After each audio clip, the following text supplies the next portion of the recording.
Hello students, welcome to the my YouTube channel math and English का खेल तथा अनुराग coaching centre खड्डा बाजार किसान इंटर कॉलेज रोड। चलिए यहाँ पे इस क्वेश्चन को सॉल्व करते हैं। जो बच्चे कम्पिटिटिव एग्जामिनेशन की तैयारी कर रहे हैं या इस टाइप के क्वेश्चन एलिगेशन से रिलेटेड क्वेश्चंस को सॉल्व नहीं कर पाते हैं, वे बच्चे भी देखेंगे। तो चलिए इस क्वेश्चन को सॉल्व करते हैं। यहाँ पे कह रहा है पहले और दूसरे मिश्र धातु में जिंक और कॉपर का अनुपात क्रमशः 1:2 और 2:3 है। इन दोनों मिश्र धातुओं को किस अनुपात में मिलाकर एक नया मिश्र धातु बनाना चाहिए जिसमें दोनों तत्व कौन कौन से? जिंक और कॉपर 5:8 के अनुपात में हो। यहाँ पे दिया है 5:8 के अनुपात में हो। तो यहाँ पे कह रहा है पहला मिश्र धातु इसमें आपका जिंक कितना है? रेशियो में 1 है। और कॉपर कितना है? यहाँ पे 2 है। और दूसरे मिश्र धातु में जिंक रेशियो में यहाँ पे 2 है और कॉपर 3 है। तो दोनों मिश्र धातुओं को किस अनुपात में मिलाया जाए? तो यहाँ पर हमको अनुपात नहीं मालूम है, तो जिंक का अनुपात हम यहाँ पे x मान लें और कॉपर का अनुपात हम y मान लेते हैं। ठीक है, तो किस अनुपात में मिलाया जाए? तो क्या करेंगे, अब यहाँ से जिंक का हम निकालेंगे। तो ये जिंक का हमने माना है x मोटा चल रहा है ये x, और इन दोनों ये रेशियो का हम क्या करेंगे? सम करेंगे। तो ये आपका 1x और ये 3 हो जाएगा जिंक। और ये आपका कॉपर का क्या हो जाएगा? कॉपर यहाँ पे रेशियो में 2 दिया हुआ है, तो 2y और दोनों का सम करेंगे यहाँ पे तो 5 हो जाएगा। 2y और 5, तो ये जिंक हो गया और ये आपका कॉपर हो गया। दोनों को प्लस करेंगे, देखेंगे तो जिंक और कॉपर ये मिश्र धातु हैं, जिंक और कॉपर। यहाँ पर दोनों तत्व यहाँ रेशियो में दिया हुआ है, तो फ्रैक्शन में इसको रखेंगे। अब इसके बाद से हम इसका निकालेंगे, किसका? कॉपर का निकालेंगे। तो कॉपर कितना है? 2 है, तो यहाँ पे 2x/3 हो जाएगा। 2x/3, 2x और 1 और प्लस 2 3 हो जाएगा। 2x/3 हो गया। और प्लस इसमें कॉपर कितना है? इसमें कॉपर 3 है, तो 3 और 2 3y और 2 और प्लस 3 कितना हो जाएगा? 5 हो जाएगा। ये अब ये रेशियो बन रहा है कितने का? यहाँ पे 5:8। ये 5 हो गया और ये 8 हो गया। 5:8 हो गया। अब यहाँ पे क्या करेंगे? तो ये x/3 plus 2y/5 divided by 2x/3 plus 3y/5 तो इक्वल टू 5/8। अब इसको हम सॉल्व कर लेंगे। इसको हम क्या करेंगे? सॉल्व कर लेंगे। तो यहाँ पे 3 और 5 का एलसीएम, चलिए ये इधर हम सॉल्व कर लेते हैं, उसके बाद से यहाँ पे हम पुट कर देंगे। 3 और 5 का एलसीएम 15 होगा, तो ये हो जाएगा 15 और 3 5 या 15 यानी क्रॉस मल्टीप्लाई ऐसे हो जाएगा आपका। तो 5x और प्लस 3 2 जा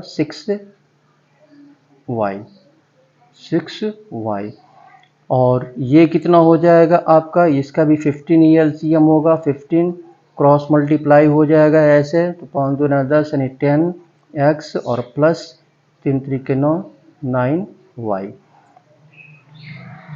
तो ये हो गया आपका 5x प्लस 6y/15 ये यहाँ पे डिवाइड है, इसको सॉल्व किया गया है, तो इतना आया आपका 10x plus 9y/2 equal to 5/8।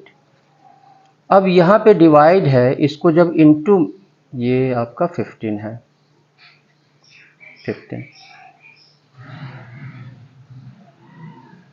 तो इसको इनटू में कन्वर्ट करेंगे तो ये यहाँ से डिनोमिनेटर, ये डिनोमिनेटर से डिनोमिनेटर यानी 15 से 15 यहाँ पे कैंसिल हो जाएगा।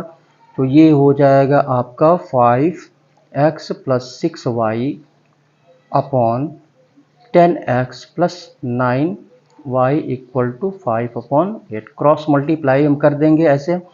तो ये 8 × 5 = 40, ये 10 × 5 = 50 हो जाएगा। चलिए इधर कर लेते हैं।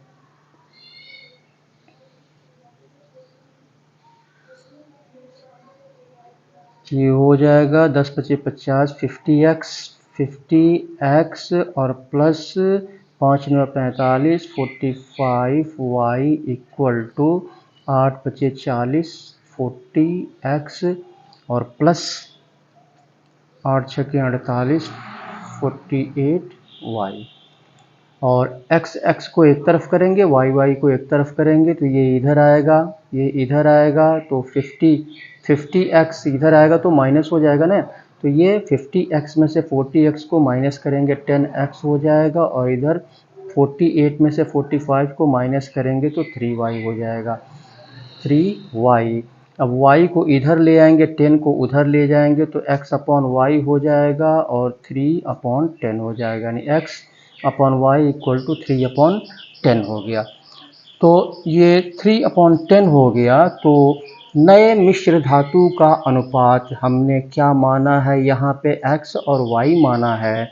तो ये नए मिश्र धातु का अनुपात हो गया आपका 3:10। यही जो है आपका आंसर हो गया, 3:10। ऑप्शन बी आपका सही होगा, ऑप्शन बी यही आंसर हो गया। चलिए इसके बाद से हम अगले क्वेश्चन को हम सॉल्व करते हैं। इस क्वेश्चन को सॉल्व करते हैं। यहाँ पर दिया हुआ है स्वामी 32 रुपये किलो और 45 रुपये किलो दाल लाया, और उसने उन्हें क्या किया, 1:1 के अनुपात में तीसरी किस्म के साथ मिलाया।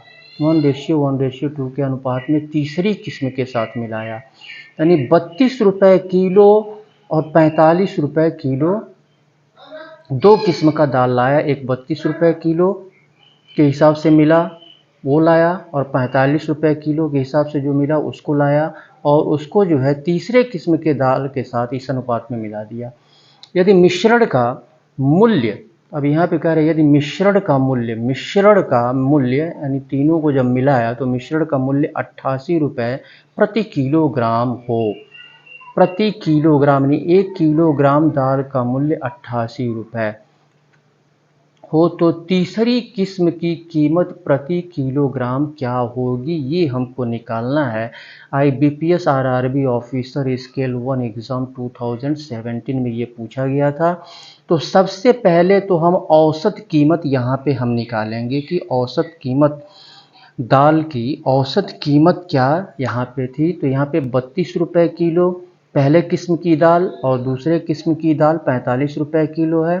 तो यहाँ पे औसत कीमत हम यहाँ पे सबसे पहले हम औसत कीमत निकाल लेंगे। तो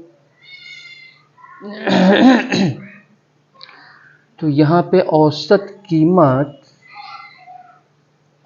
कीमत मैं यहाँ पे लिख दे रहा हूँ आपके समझने के लिए। औसत कीमत तो ये हो जाएगा 32 + 45, दो किस्म की दालें हैं, 2 से डिवाइड कर देंगे, 5 2 7 और 4 3 7, 77/2। तो ये हो जाएगा आपका 38.5, डिवाइड करेंगे तो ये 38.5 प्रति किलोग्राम हो जाएगा। प्रति किलोग्राम ये जो है औसत कीमत हो गया, ठीक है, एवरेज प्राइस। औसत कीमत हो गया इतना 38.5, 38 रुपये 50 पैसे प्रति किलोग्राम। अब यहाँ पर हम एलिगेशन, यहाँ पे दो मिश्रण जो है दो किस्मों को मिलाकर बनता है। मिश्रण जो है दो किस्मों को मिला करके मिश्रण बनता है, और जो कि 38 रुपये 50 पैसे प्रति किलोग्राम हो जाता है।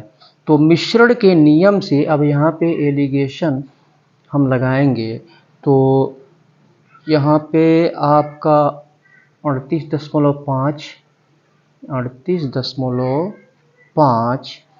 और अगर हम x मान लेते हैं, ये पूछ रहा है आपका कि तीसरी किस्म की कीमत प्रति किलोग्राम होगी, तो तीसरे किस्म की कीमत यहाँ पे हम x मान लेंगे, ठीक है। और यहाँ पे कह रहा है अनुपात में तीसरी किस्म के साथ मिलाया गया यदि मिश्रण का मूल्य 88 रुपये प्रति किलोग्राम, मिश्रण का मूल्य 88 रुपये प्रति किलोग्राम है। यहाँ पर मिश्रण का मूल्य, तो यहाँ पे मिश्रण का मूल्य 88 रुपये प्रति किलोग्राम हो जा रहा है। तो ये x में से 88 को माइनस करेंगे, 88 को माइनस करेंगे तो ये आपका होगा x माइनस 88 और ये आपका इसमें से इसको माइनस करेंगे तो ये हो जाएगा आपका 10 में से 5 यानी ये हो जाएगा 49.5। तो इसमें से 88 को माइनस किया, दूसरा कोई x में से 88 को माइनस किया तो x माइनस 88 और 88 में से 38.5 को माइनस किया तो 49.5 हो गया। अब यहाँ पे x माइनस 88 इक्वल टू इतना हो जाएगा, यहाँ पे लिख लेते हैं x minus 88 equal to 49.5। Minus 88 को हम उधर ले जाएंगे तो x इक्वल टू प्लस 88 हो जाएगा और प्लस 49.5। तो x का वैल्यू यहाँ पे निकल के आ जाएगा 137.50 ये आपका प्रति किलोग्राम हो जाएगा। ये x हमने माना है, यहाँ पे तीसरी किस्म को हमने x माना है, तो तीसरी किस्म की कीमत यहाँ पर 137.50 प्रति किलोग्राम, यानी 1 किलोग्राम का मूल्य ये हो जाएगा 137 रुपये 50 पैसे 1 किलोग्राम का मूल्य हो जाएगा। यहाँ पे पूछ रहा है तीसरे किस्म की कीमत प्रति किलोग्राम क्या होगी, यही हमको निकालना है। तो 137 ये आपका ऑप्शन डी आपका सही होगा। तो चलिए इसके बाद से हम अगले क्वेश्चन को हम सॉल्व करते हैं। चलिए इस क्वेश्चन को सॉल्व करते हैं। यहाँ पे दिया हुआ है एक मिश्रण में दूध और पानी का अनुपात 5:4 है। मिश्रण में दूध और पानी का अनुपात 5:4 है। यदि इसमें 2 लीटर पानी और मिला दिया जाए तो दूध और पानी का अनुपात 10:9 हो जाता है। तो मिश्रण में पानी की नई मात्रा ज्ञात कीजिए। अब यहाँ पे दूध और पानी का ये रेशियो दिया हुआ है 5:4। तो यहाँ पे दूध हम मान लेंगे 5x और पानी मान लेंगे 4x। 5x दूध हमने मान लिया और पानी मान लिया 4x, पानी हमने 4x मान लिया। तो यहाँ पे दूध आपका 5x है, 5x।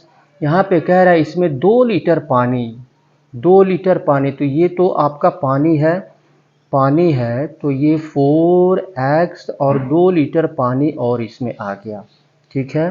तो ये रेशियो बन रहा है दूध और पानी का रेशियो, यानी ये दूध का हो गया 10 और 9।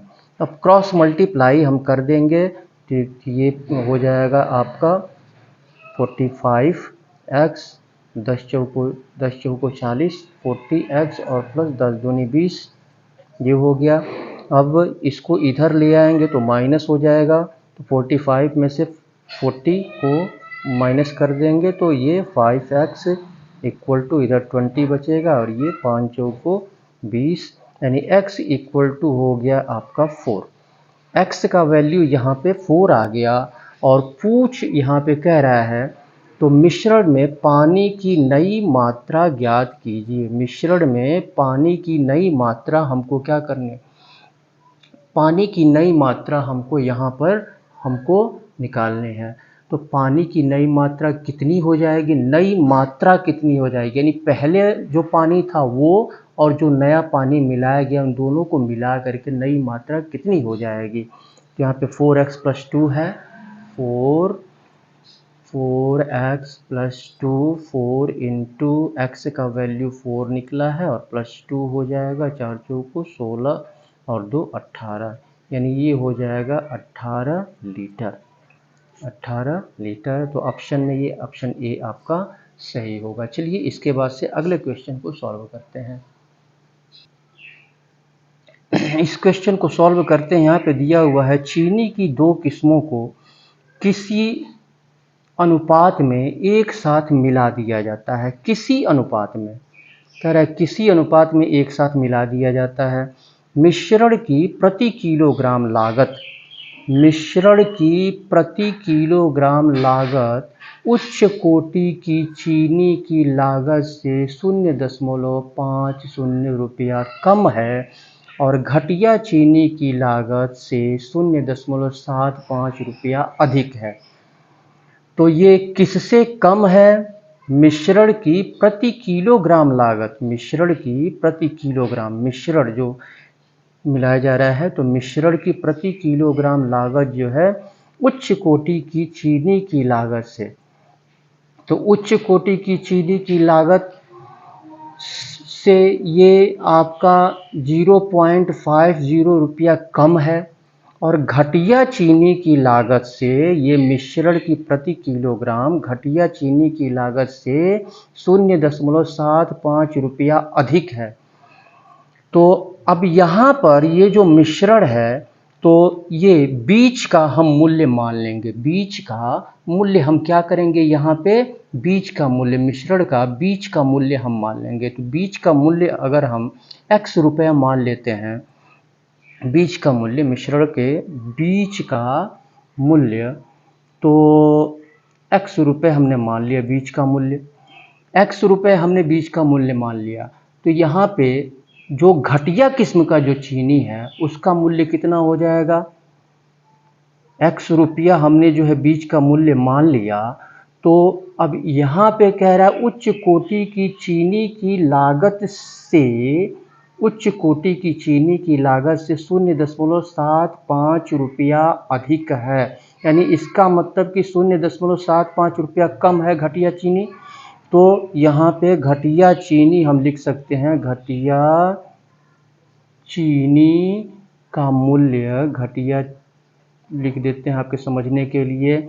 तो x में से हम क्या करेंगे, इसको हम माइनस करेंगे, 0.75 को माइनस करेंगे और उच्च कोटि की जो चीनी जो मिश्रण की प्रति किलोग्राम लागत जो है उच्च कोटि की चीनी की लागत से 0.50 रुपया कम है। इसका मतलब कि यहाँ पे क्या कह रहा है, फिर से समझ लीजिए, मिश्रण की प्रति किलोग्राम, मिश्रण का बीज का मूल्य हमने मान लिया x, तो मिश्रण की प्रति किलोग्राम लागत उच्च कोटि की चीनी की लागत से, उच्च कोटि की चीनी की लागत से 0.50 रुपया कम है। इसका मतलब कि ये जो है उतना अधिक है। तो अब इसमें क्या करेंगे हम, यानी ये हो जाएगा आपका उच्च कोटि का मूल्य कितना हो जाएगा, उच्च कोटि की चीनी का मूल्य, उच्च कोटि का मूल्य यहाँ पर हो जाएगा x + 0.50, इतना हो गया 0.50 रुपये प्रति किलोग्राम, रुपये प्रति किलोग्राम, रुपये प्रति किलोग्राम। अब यहाँ पर एलिगेशन हम यहाँ पे लगाएंगे, तो मिश्रण का एलिगेशन यहाँ पे लगाएंगे तो x प्लस 0.50, ये उच्च कोटि का हो गया, x + 0.50 और तो और ये हो गया x माइनस घटिया चीनी का ये x माइनस 0.75। तो अब यहाँ पर हमने बीज का मूल्य हमने माना है x माना है, बीज का मूल्य हमने x माना है। तो x माना है तो क्या करेंगे अब यहाँ पर हम, तो ये आपका x माइनस 0.75 है।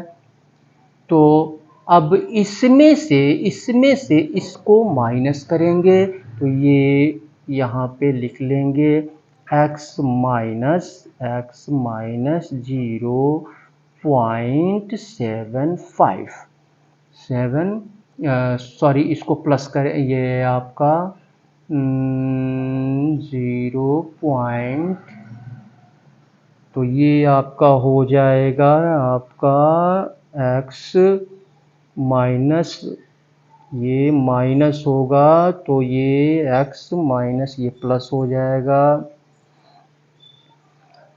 तो अब इसके बाद तो यहाँ पे हम इसको लिख सकते हैं कितना, यहाँ x माइनस x है, x माइनस x, ये जब माइनस करेंगे इसमें से तो ये पूरे को माइनस करेंगे ना, ये पूरे को माइनस करेंगे हम, यहाँ पे x माइनस ऐसे करेंगे x माइनस 0.75 ऐसे माइनस करेंगे तो ये माइनस x हो जाएगा और ये माइनस और माइनस ये प्लस हो जाएगा। ठीक है, तो ये x से x कैंसिल हो जाएगा, आपका बचेगा 0.75। तो 0.75 हो गया और यहाँ पर हम ये x है और यहाँ पे है x प्लस 0.50। तो इसको तो अब क्या करेंगे x प्लस 0.50 इसमें से इसको माइनस करेंगे तो ये हो जाएगा आपका, तो ये हो जाएगा x plus 0.5 x plus 0.5 minus 50 लिख लेते हैं माइनस x। तो x से x कैंसिल हो जाएगा आपका, तो ये x से इसके पहले माइनस x है तो x से x कैंसिल हो जाएगा तो बचेगा आपका 0.50। ये हो गया और ये हो गया। अब यहाँ पर अनुपात यानी रेशियो क्या निकल के आ रहा है, रेशियो यहाँ पर देखेंगे तो रेशियो यहाँ पर आपका 0.75 और रेशियो 0.50। तो रेशियो यहाँ पे निकल के आ रहा है, पॉइंट को अगर हम समाप्त कर दें तो 25 या 75 और 25 गुना 50 यानी 3:2 आ रहा है यहाँ पर। तो यहाँ पे कह रहा है कि उच्च कोटि की चीनी घटिया किस्म की चीनी किस अनुपात में मिलाई गई है, तो 3:2 के अनुपात में मिलाई गई है, 3:2। ये ऑप्शन सी आपका सही होगा। एसएससी 2017 में ये क्वेश्चन पूछा गया था। चलिए इसके बाद से नेक्स्ट क्वेश्चन को हम सॉल्व करते हैं। इस क्वेश्चन को देखते हैं। यहाँ पे कह रहा है एक जार में दो तरल पदार्थ A और B के मिश्रण का अनुपात 4:1 है। एक जार है, ठीक है, और इसमें दो तरल पदार्थ हैं A और B। A और B जो है दो तरल पदार्थ हैं इसमें, A और B के मिश्रण का अनुपात, और इसमें A जो है 4 है और B जो है 1 है। जब 10 लीटर मिश्रण इसमें से निकाल लिया जाता है, इसमें से बाहर निकाल लिया जाता है 10 लीटर, और 10 लीटर B जो है 10 लीटर ये B जो है इस जार में डाल दिया जाता है, तो यह अनुपात 2:3 हो जाता है। जब ऐसा किया जाता है तो यह अनुपात जो है 2:3 हो जाता है। तो शुरू में जार में तरल A की मात्रा क्या थी, तो अब यहाँ पे ए और बी, ए रेशियो बी, यानी ए कितना यहाँ पे है 4 और बी कितना है यहाँ पे 1, तो इसको 4x मान लेंगे और इसको 1x यानी x मान लेंगे। यहाँ पर 4x ये हो गया और x ये हो गया। तो यहाँ पे अब यहाँ पे क्या करेंगे, तो यहाँ पे कह रहा है कि तो हम मिश्रण में ए की मात्रा कितनी है, मिश्रण में ए की मात्रा यानी दिए गए मिश्रण में 10 लीटर निकाल लिया जाता है।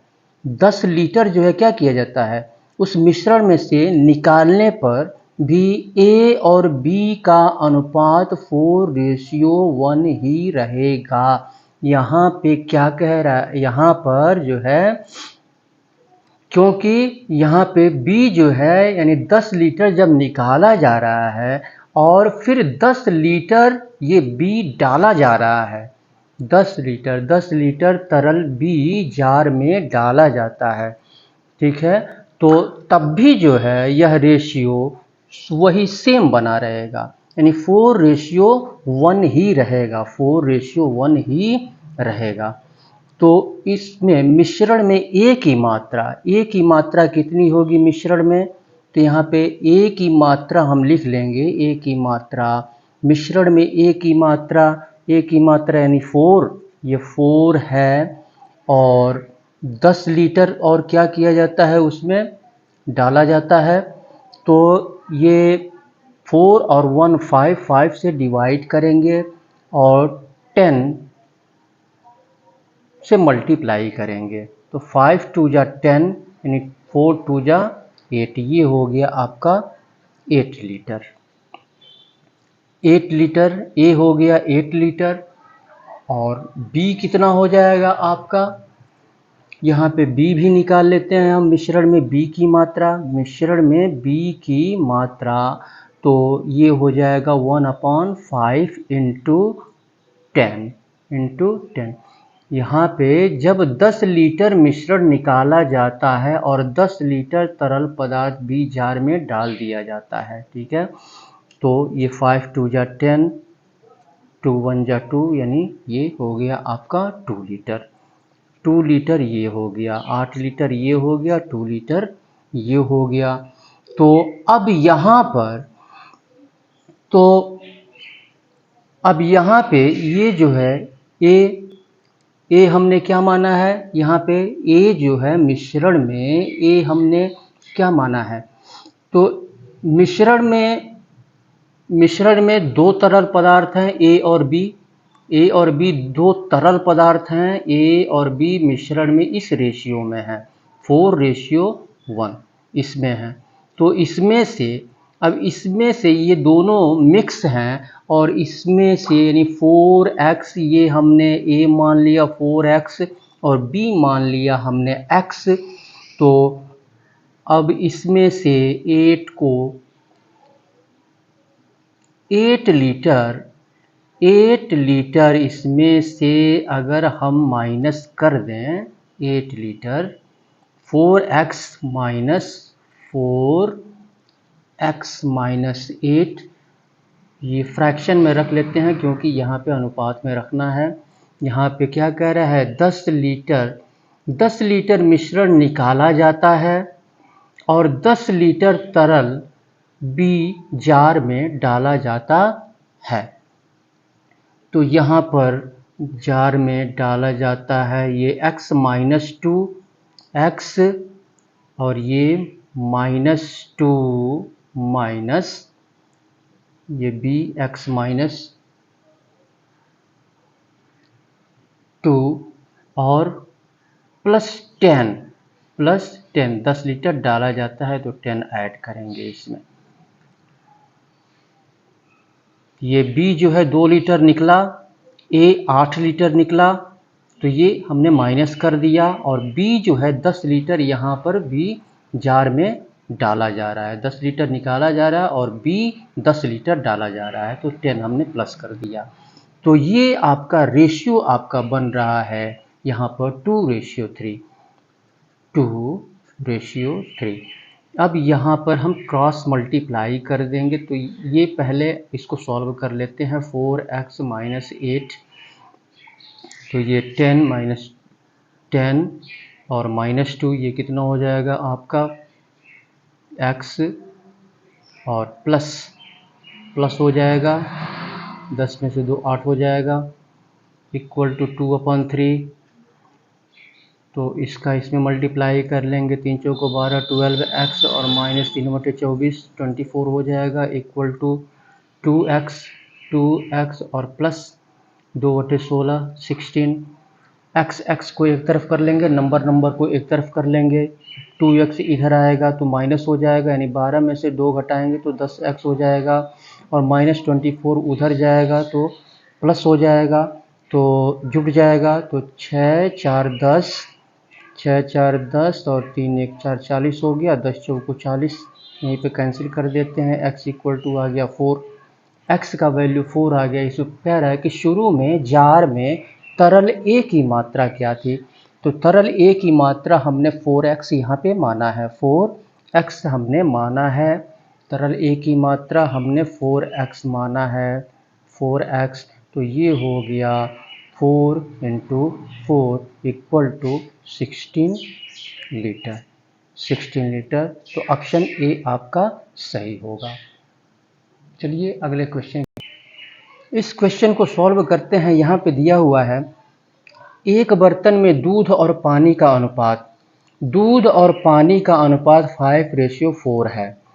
यदि मिश्रण को 20% निकाल लिया जाए, यहाँ परसेंटेज में कह रहा है कि 20% मिश्रण निकाल लिया जाए, दूध और पानी का जो अनुपात है 5:4, तो उसमें से 20% निकाल लिया जाए और उस मिश्रण में 40 लीटर दूध मिला दिया जाए, तो दूध का पानी से अनुपात 7:4 हो जाता है। तो अंतिम मिश्रण में दूध की मात्रा क्या है, ये हमको निकालना है। अब यहाँ पे 20% दूध और पानी का जो मिश्रण है, तो दूध और पानी के मिश्रण में से क्या किया जा रहा है, 20% निकाल लिया जाता है, और 20% निकाल लिया जाता है, तो और मिश्रण में 40 लीटर दूध मिला दिया जाए। 20% निकालने पर दूध और पानी का अनुपात क्या होगा, दूध और पानी का, तो चूँकि दूध और पानी एक में मिक्स है, तो दूध और पानी का तो अनुपात वही होगा, 5:4 ही होगा, भले ही 20% निकाल लिया जाए। 20% निकालने के बाद भी रेशियो तो वही बना रहेगा, दूध और पानी का 5:4 सेम बना रहेगा। अब यहाँ पे 40 लीटर दूध मिलाने पर अनुपात क्या होगा, 40 लीटर दूध अगर हम मिलाते हैं तब अनुपात क्या होगा, तो यहाँ पे अनुपात 7:4 कह रहा है, 7:4 हो जाता है। तो अगर हम यहाँ पर इसको दूध को मान लेते हैं 5x, दूध को हमने मान लिया 5x और पानी को मान लिया 4x, पानी को हमने 4x मान लिया, तो यहाँ पे दूध यानी दूध है 5x, 40 लीटर दूध मिला दिया जाता है और 20% क्या किया जाता है, मिश्रण को निकाल लिया जाता है 20%, यानी 4x। अब ये तो आपका ये 4x क्या है, आपका पानी है, 4x क्या है, पानी है, तो 4x तो 4x ही रहेगा, और इक्वल टू, तो ये रेशियो आपका बन रहा है 7:4, 7:4 बन रहा है। तो अब यहाँ पे क्रॉस मल्टीप्लाई हम कर लेंगे, यहाँ पर तो क्रॉस मल्टीप्लाई करेंगे तो ये हो जाएगा आपका 7 चौको 28, 28x इक्वल टू 4 पचे 20x और प्लस 4 चौको 16, 160। 20x को इधर ले आएंगे तो माइनस हो जाएगा, यानी 28 में से 20 घट जाएगा तो 8x हो जाएगा, इक्वल टू 160। इसके बाद से यहीं से काट देते हैं, 8 दूनी 16, यानी 20x इक्वल टू यहाँ पे आ गया 20। तो यहाँ पे पूछ रहा है कि अंतिम मिश्रण में दूध की मात्रा क्या है। अब यहाँ पे x का वैल्यू 20 आ गया, तो मिश्रण में दूध की मात्रा पहले निकाल लेंगे। तो दूध की मात्रा कितनी है यहाँ पे 5x + 40 और ऐड किया गया है, 40 और दूध ऐड किया गया है, यहाँ पे 40 लीटर दूध मिला दिया गया। तो 5x पहले था और 40 और मिला दिया गया, तो 5x और +40, तो ये हो गया आपका 5x का वैल्यू 20 और +40, तो ये हो गया आपका 5 दूनी 20 25 100 और 140, दूध हो गया 140 लीटर। यहाँ पे कह रहा है अंतिम मिश्रण में दूध की मात्रा, केवल दूध की मात्रा पूछ रहा है, तो अंतिम मिश्रण में दूध की मात्रा 140 लीटर हो जाएगी। दूध की मात्रा, यहाँ पे दूध की मात्रा पूछ रहा है, तो केवल दूध की मात्रा यहाँ पे हम निकाल लेंगे, यहीं पे आंसर हो जाएगा। तो 140 लीटर ऑप्शन ए आपका सही होगा। तो इस तरह से क्वेश्चन को हम सॉल्व करेंगे। ठीक तरह से क्वेश्चन को सबसे पहले आप समझें, उसके बाद से उसको सॉल्व करने की कोशिश करें, क्योंकि कॉम्पिटिटिव एग्जामिनेशन में टाइम का लिमिट होता है और ज़्यादा से ज़्यादा आप प्रैक्टिस करें।